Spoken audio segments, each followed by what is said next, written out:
Hello guys, எல்லாருக்கும் happy Monday. இன்றைக்கி morning வந்து நம்ம ரித்துக்குட்டி ஊருக்கு கிளம்புறா. ஸோ அவளையும் வந்து ரெடி பண்ணி விட்டுட்டு ஜானு வந்து ஸ்கூலுக்கு கிளம்பிட்டு இருந்தா. அம்மா 2 பேரையுமே ரெடி பண்ணி உட்கார வச்சுட்டாங்க. அண்ட் வந்து ஜானுக்கு ரித்து ஊருக்கு போகிறதுக்கு மனசே கிடையாது. அப்படியே ரொம்ப கஷ்டமாக பாய் சொல்லிகிட்டே தான் ஸ்கூலுக்கு கிளம்புனா. அண்ட் காலை சாப்பாடுக்கு வந்து தோசையும் பொடியும் தான் இருந்தது. ஸோ அதை ஊற்றி கொடுத்து அப்படியே சாப்பிட வச்சு நானே கூட்டிகிட்டு போய் ஸ்கூலில் ட்ராப் பண்ணிட்டு வந்தேன். அண்ட் போகிற வழியில் இந்த பாஸாக ஃபெயிலான்னு பார்க்குறதுக்கு ஒரு பூ ஒன்று இருக்குல்ல, மொட்டு, அதை எப்போ பார்த்தாலுமே வந்து அதை உடச்சிட்டு போகலன்னா அவளுக்கு தூக்கமே வராது. அன்றைக்கி எக்ஸாம் வேறையா, ஸோ அதில் சவுண்டு கேட்டுருச்சு.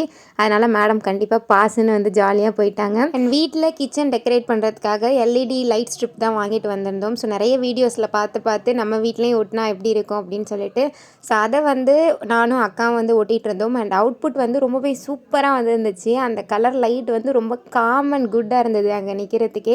அண்ட் இது எப்படி இருக்குன்னு மறக்காமல் கமெண்ட்டில் சொல்லுங்கள்.